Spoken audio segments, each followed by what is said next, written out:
Today we are going to do questions related to the independent events. Now let me recall you what is independent events.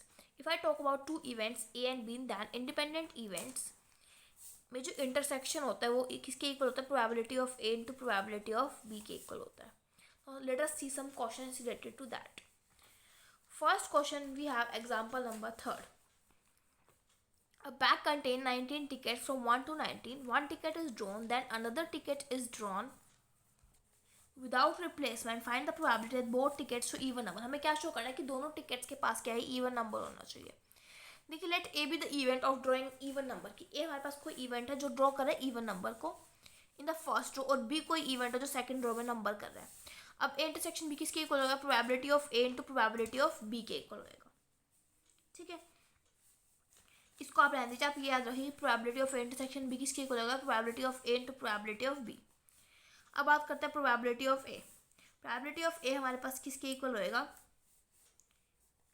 यहाँ से हम लिख सकते हैं probability of A is equal to 9/19. देखिए, total even numbers की ticket हमारे पास होंगी 2, 4, 6, 8, 10, 12, 14, 16, 18. टोटल 9 टिकट्स और टोटल टिकट्स है 19. 9 डिवाइड बाई 19, प्रोबेबिलिटी आ जाएगी हमारे पास ए की. अब बात करते हैं प्रोबेबिलिटी ऑफ बी की. जब हमने एक टिकट ड्रॉ कर ली तो दूसरी टिकट ड्रॉ करने की प्रोबेबिलिटी हमारे पास क्या होगी, 8/18, दैट इज 4/9. तो probability of A intersection B को हम लिख सकते हैं 9/19 इंटू 4/9. देखिए 8/18 यहाँ पे क्यों आया है, क्योंकि देखिए एक टिकट तो हम ड्रॉ कर चुके हैं, तो बच गई 8 टिकट्स और टोटल बच गई 18 टिकट्स, क्योंकि एक टिकट ऑलरेडी ड्रॉ हो चुकी है. तो आंसर आएगा 4/19. लेट अस सी एग्जाम्पल नंबर 6. ये क्या बोलता है, एक बैग के अंदर हमारे पास 8 वाइट बॉल्स हैं और 5 वाइट बॉल्स हैं. 2 बॉल्स ड्रॉ करनी है. 2 draws of 3 balls are made without replacement. Find the probability that the first draw gives 3 white balls and the second draw gives 3 red balls. कि first draw में हमारे पास 3 white balls और next draw में हमारे पास कितनी balls आए, 3 red balls आए. तो हमारे पास टोटल 8 रेड और 5 वाइट बॉल्स है. फर्स्ट ड्रॉ में सपोज 3 वाइट है ड्रॉ करनी है और सेकंड ड्रॉ में हमें 3 रेड ड्रॉ करनी है. 3 वाइट ड्रॉ करने की प्रोबेबिलिटी क्या होगी हमारे पास, टोटल है हमारे पास 13 बॉल्स. टोटल बॉल्स हमारे पास 13. अब हमें फर्स्ट ड्रॉ में 3 वाइट ड्रॉ करने, तो हम लिखेंगे इसको 5C3 डिवाइडेड बाय टोटल है हमारे पास 13, तो 13C3. देखिए वाइट में से हमने 3 बॉल्स ड्रॉ कर ली, तो 5C3 upon 13C3. 3 red draw करने की, यहाँ पे लिखा हुआ है क्वेश्चन में कि विदाउट रिप्लेसमेंट, कि हमने बॉल्स को रिप्लेस नहीं किया है. तो हमारे पास अब कितनी बॉल्स रह गई, टोटल 10. 3 जा चुके हैं तो यहाँ रह जाएंगी 10. अब 10 में से हमें 3 चूज़ करनी है और जो हमारे पास सेकंड ये रेड आनी चाहिए, तो रेड हमारे पास 8, सो 8C3. इन दोनों की प्रोडक्ट क्या आएगी हमारे पास, इसका आंसर. देखिए यही इसकी इसको सॉल्व करेंगे तो आ जाएगा 5/143. इसको सॉल्व करेंगे तो 7/15. इन दोनों की प्रोडक्ट का क्या हमारे पास आंसर आ जाएगा 7/429. Let's see next example, that is example number 7. 1 card is drawn from pack of 52 cards. 52 cards उसमें से हमने एक कार्ड ड्रॉ करना है. So that each card is equal likely to be selected. Equal likes हैं दोनों के मत, और हमें फॉलोइंग केसेस आर इंडिपेंडेंट और not, we have to check. पहला हमें कार्ड ड्रॉ करना है स्पेड. देखिए स्पेड होते हैं हमारे पास 13, तो प्रोबेबिलिटी ऑफ ई इवेंट आ जाएगी हमारे पास 13/52. एक ड्रॉ करने की प्रोबेबिलिटी होती है 4/52. इन दोनों का प्रोडक्ट देखिए जो आ रहा है हमारे पास 1/52. जो कार्ड एक भी हो और स्पेड भी हो वो हमारे पास होता है एक, तो 1/52. इसका मतलब दोनों इक्वल आर, तो events are independent. Let's see the second part. Card drawn is black. Black draw करने की प्रोबेबिलिटी होगी हमारे पास 26/52, दैट इज 1/2. और किंग ड्रॉ करने की 4 किंग होते हैं, 4/52, दैट इज 1/13. अब किंग भी हो और ब्लैक भी हो तो वो हमारे पास होता है 2 cases, that is 2/52, that is 1/26. इन दोनों के प्रोडक्ट देखते हैं इसकी इक्वल आए, तो therefore the events are independent. Similarly, you can solve this example number 3. Let's see another example. Example number 8. इसमें क्या बोला है हमारे पास, 3 coins are tossed. Consider an event E that is 3 heads and 3 tails. F event consider करो at least 2 head आए, G करो at most 2 head आए. इनमें से कौन से पेयर्स इंडिपेंडेंट और कौन से डिपेंडेंट. देखिए 3 हेड्स आने की प्रोबेबिलिटी होगी HHH और 3 टेल्स की होगी TTT. एटलीस्ट 2 हेड मतलब 2 हेड भी आ सकते हैं और 3 हेड भी आ सकते हैं. 2 हेड आने की प्रोबेबिलिटी हो जाएगी ये तीनों, और 3 हेड आने की आ जाएगी ये. जी के होने चाहिए एटमोस्ट 2 हेड, मतलब 2 हेड, 1 हेड या 0 हेड. तो 0 हेड, 1 हेड और 2 हेड, टोटल केसेस बन जाते हैं 7/8। इसके आ जाएंगे 4/8 दैट इज़ 1/2 और इसके आ जाएंगे 2/8 दैट इज़ 1/4। अब ई और F, probability of E intersection F, जो हमारे पास क्या है कि 3 हेड्स या 3 टेल्स और एटलीस्ट 2 हेड्स। एटलीस्ट 2 हेड में हमारे पास आ जाते हैं 2 हेड्स और 3 हेड्स।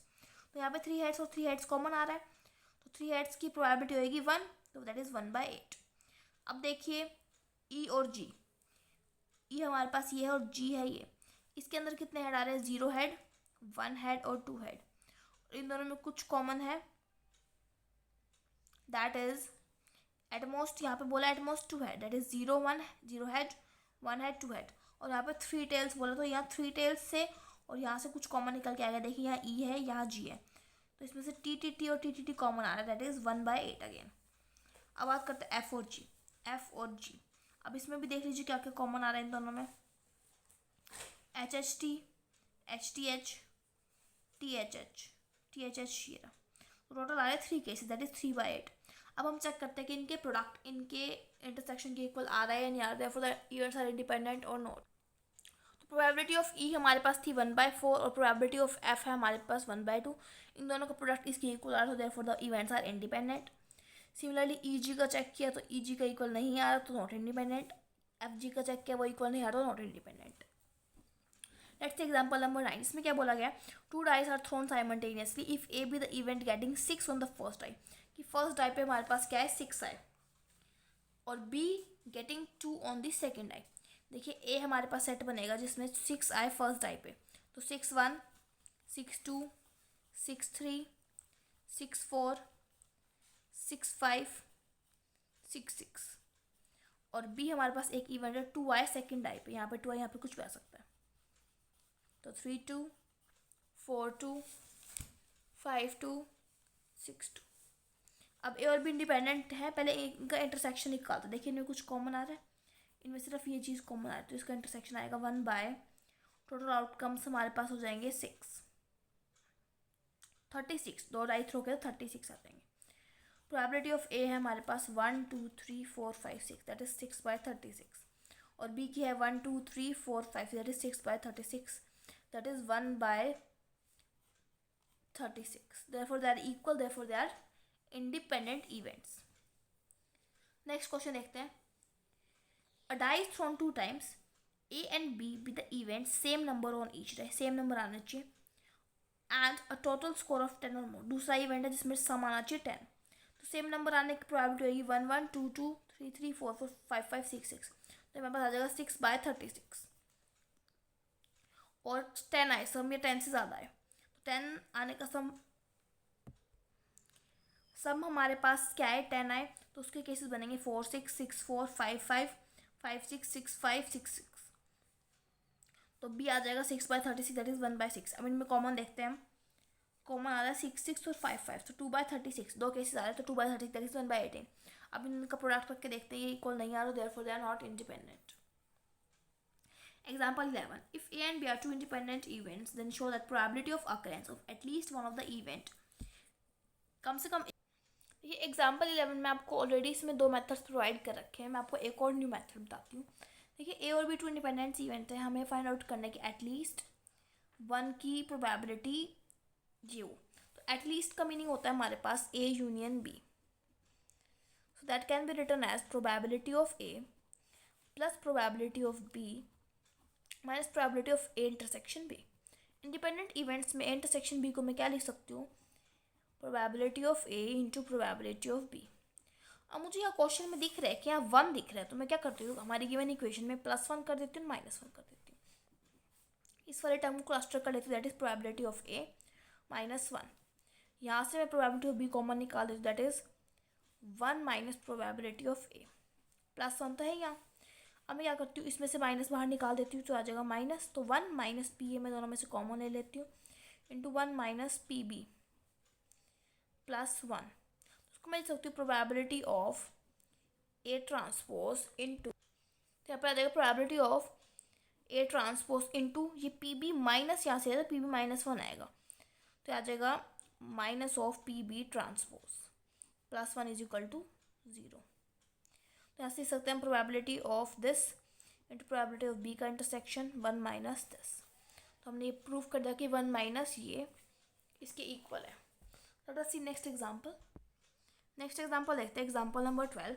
इसमें क्या दे रखा है हमें, given that two events A and B such that probability of A हमें ये दे रखी है, प्रोबेबिलिटी ऑफ बी पी दे रखी है, ए यूनियन बी के दे रखे, हमें म्यूचुअली एक्सक्लूसिव निकालना है। Find P if A and B are mutually exclusive. देखिए हमें ये बात तो पता है कि probability of A union B is equal to probability of A plus probability of B minus probability of A intersection B.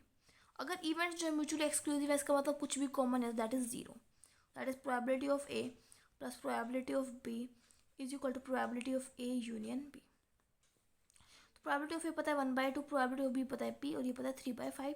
उसको लिख सकते हैं हम 3/5 minus 1/2 that is equal to p। That is 1/10 is equal to p। First part में हमारे पास आ रहा है 1/10। Second part में दे रखे है इंडिपेंडेंट। अब इंडिपेंडेंट में हमें पता है कि किसके इक्वल होता है, probability of A into probability of B के।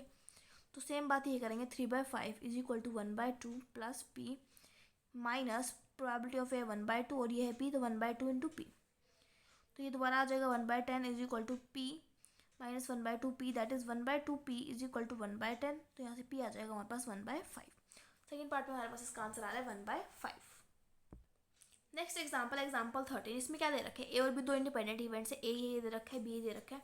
सिंपली हमें इंडिपेंडेंट इवेंट्स का तो पता ही होता है कि प्रोबेबिलिटी ऑफ ए इंटरसेक्शन भी हमारे पास किसके इक्वल होती है, probability of A into probability of B, that is 0.3 into 0.4 that is 0.12। अब बात करते हैं probability of A union B कैसे निकालेंगे। That is equal to probability of A plus probability of B minus probability of A intersection B. Probability of A पता है 0.3, ये पता है 0.4, दोनों का इंटरसेक्शन है minus 0.1 that is 0.7 minus 0.12 that is 0.58। Second part का आंसर देखते आ रहा है 0.58। थर्ड पार्ट में हमें इसमें क्या बोला, probability of A condition B means probability of A intersection B divide by probability of B. तो इंटरसेक्शन बी की प्रोबेबिलिटी हमारे फर्स्ट पार्ट में निकली, that is 0.12। Probability of B पता है 0.4, तो इसका आंसर आ जाएगा 0.3। फोर्थ पार्ट में इसने क्या बोला, probability of A intersection B upon probability of A, क्योंकि इसमें बी कंडीशन ए निकालना है, that is 0.12 divided by 0.3 that is 0.4। This was all about your this part. Next example देखते हैं, एग्जाम्पल नंबर 14। ए और बी हमारे पास दो इंडिपेंडेंट इवेंट्स है, प्रोबेबिलिटी ऑफ ए दे रखी है, प्रोबेबिलिटी ऑफ बी ये दे रखी है। तो फाइंड आउट करें probability of A and B. Probability of A and B बिल्कुल सिंपल है, सेम इसकी तरह। क्या आ जाएगा हमारे पास, probability of A intersection B that is probability of A into probability of B that is 0.3 into 0.6 that is 0.18। अब नेक्स्ट है हमारे पास probability of A not B. देखिए प्रोबेबिलिटी ऑफ ए और बी नहीं होना चाहिए, तो इंटरसेक्शन बी नॉट। अब हमें इंटरसेक्शन में इंडिपेंडेंट इवेंट्स का पता है कि इंडिपेंडेंट इवेंट्स में ये सेपरेट हो जाती है प्रोबेबिलिटी। प्रोबेबिलिटी ऑफ ए पता है 0.3 और प्रोबेबिलिटी ऑफ बी ट्रांसपोज होती है 1 माइनस 0.6, मतलब प्रोबेबिलिटी ऑफ बी ट्रांसपोज होते हैं हमारे पास 1 minus probability of B, that is 0.3 into 0.4 that is 0.112। ठीक है, नेक्स्ट पार्ट देखते हैं, प्रोबेबिलिटी ऑफ ए और B means A union B निकालना है, वो होता है probability of A plus probability of B minus probability of A intersection B. Probability of A में पता है 0.3, प्रोबेबिलिटी ऑफ बी पता है 0.4, माइनस दोनों का इंटरसेक्शन पता है हमें। फर्स्ट पार्ट में दैट इज 0.18, ये 0.6 है, that is 0.9 minus 0.18 that is 0.82 और बस का आंसर आता है 0.72। ठीक है, नेक्स्ट पार्ट देखते हैं, last part that is neither A nor be. तो नाइदर ए, ना ही ए हो ना ही हमारे पास क्या हो बी हो, तो neither A neither B that is equal to 1 minus probability of A union B. ये किसके इक्वल होता है, इसके इक्वल होता है, that is 1 minus 0.72 that is 0.28 that is your answer. Let us see example number 15। इसमें क्या बोला गया है कि हमारे पास ए और बी जो है वो दो इवेंट्स हैं with the same random experiment such as, उनका यूनियन ये है, इंटरसेक्शन ये है, ए ये है। Prove that A and B are not equally likely but independent.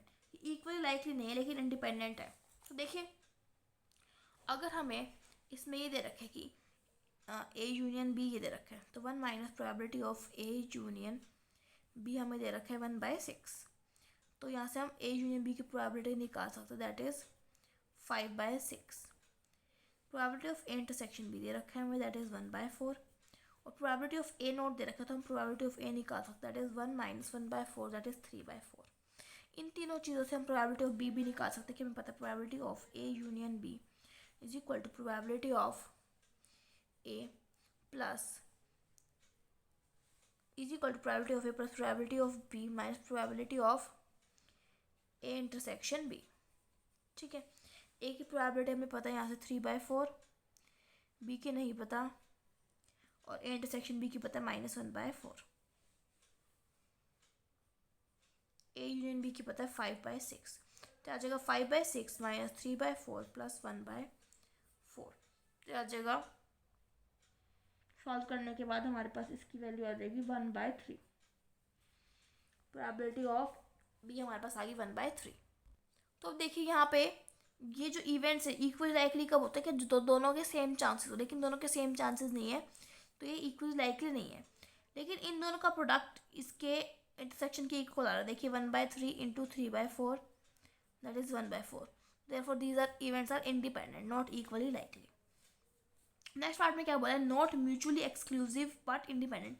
जो इवेंट्स है हमारे पास वो म्यूचुअली एक्सक्लूसिव नहीं है बट इंडिपेंडेंट है। देखिए इन दोनों में जो है कॉमन पार्ट जो है, म्यूचुअली एक्सक्लूसिव में क्या होता है कि कॉमन पार्ट जो इंटरसेक्शन भी है वो क्या आना चाहिए, 5 आना चाहिए, लेकिन यहाँ पे इंटरसेक्शन भी तो कुछ आ रहा है, तो देखो म्यूचुअली एक्सक्लूसिव नहीं है, लेकिन इंडिपेंडेंट हमने फर्स्ट पार्ट में ऑलरेडी प्रूव कर दिया था। In the example 16, it is given that x and y are two events with the same random experiment, so that x conditioned y is 1/2, y conditioned x is 1/3, और इन दोनों का intersection है 1/6, तो हमें show करना है कि दोनों इंडिपेंडेंट इवेंट्स हैं। देखिए अगर हमें ये बात पता है कि x कंडीशन y 1/2 और y कंडीशन x हमारे पास ये वाली वैल्यू है, तो यहाँ से हम x और y की प्रोबेबिलिटी निकाल सकते हैं। देखिए कैसे, अगर हमें पता है कि प्रोबेबिलिटी ऑफ x कंडीशन, इसको लिख सकते हैं probability of x intersection y upon probability of y that is equal to 1/2, और इसकी पता है हमें 1/6, इसकी वैल्यू पता है 1/6, तो यहाँ से प्रोबेबिलिटी ऑफ बी वाई आ जाएगी हमारे पास इंटू 2, तो प्रोबेबिलिटी ऑफ वाई आ गई मेरे पास 1/3।